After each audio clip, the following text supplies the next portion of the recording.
Computers, I've loved them since I've been able to afford to have my own, right back in the beginning of the modern home computer era, the 1980s.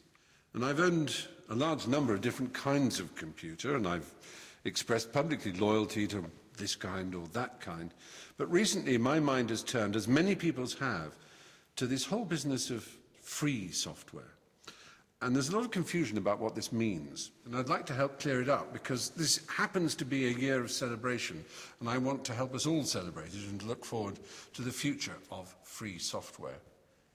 If you have, I don't know, plumbing in your house, it may be that you don't understand it, but you may have a friend who does, and they may suggest you move a pipe here, a stopcock there, a valve somewhere else, and you're not breaking the law by doing that, are you? Because it's your house and you own the plumbing. You can't do that with your computer. You can't actually really fiddle with your operating system, and you certainly can't share any ideas you have about your operating system with other people, because Apple and Microsoft, who run the two most popular operating systems, are very firm about the fact that they own that, and no one else can have anything to do with it.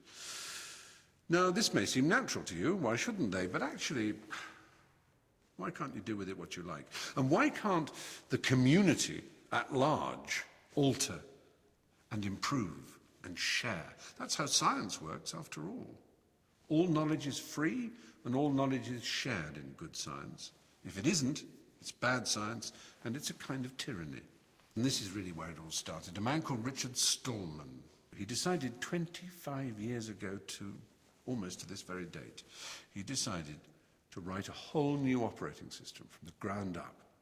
He called it GNU, which stands for GNU is not Unix, because it isn't. It's similar to Unix in many ways, but every element of it, every module, every little section of the code, and it's a gigantic code because it's to run on many, many platforms, is run by the community, is run by coders out there who are welcomed into the GNU community to help improve the software.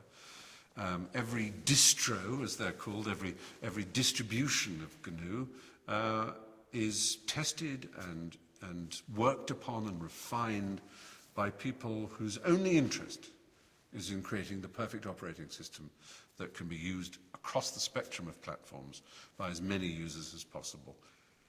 Now, there came a time when the kernel, which is the sort of central part of an operating system, needed to be written, and a man called Linus Torvald, of whom you may have heard, wrote the kernel, and it was named after his name, Linus. It was known as Linux, or Linux, as some people pronounce it.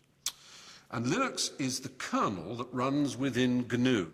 And I'm here, as it were, simply to remind you that GNU and Linux are the twin pillars of the free software community.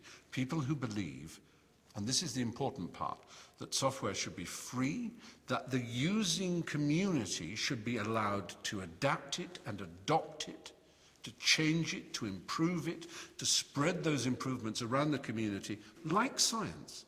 That's basically what it's saying. In the same way that good scientists share everything and all knowledge is open and free, so it should be with an operating system.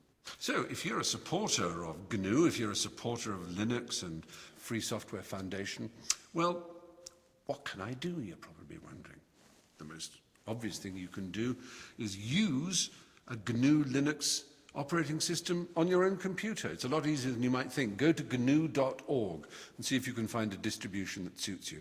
Probably, if you like a good graphical user interface, something like GNU Sense. GNU Sense. You'll see it there on GNU.org. Or, if you're a really smart cookie, you might want to do your own coding. You might want to contribute to the sum of knowledge that makes GNU and Linux what they are. Either way, I hope you will join me in wishing GNU a very happy 25th birthday. Let's do that now, actually. So, happy birthday, GNU. 25 years old. The operating system of the future. Freedom!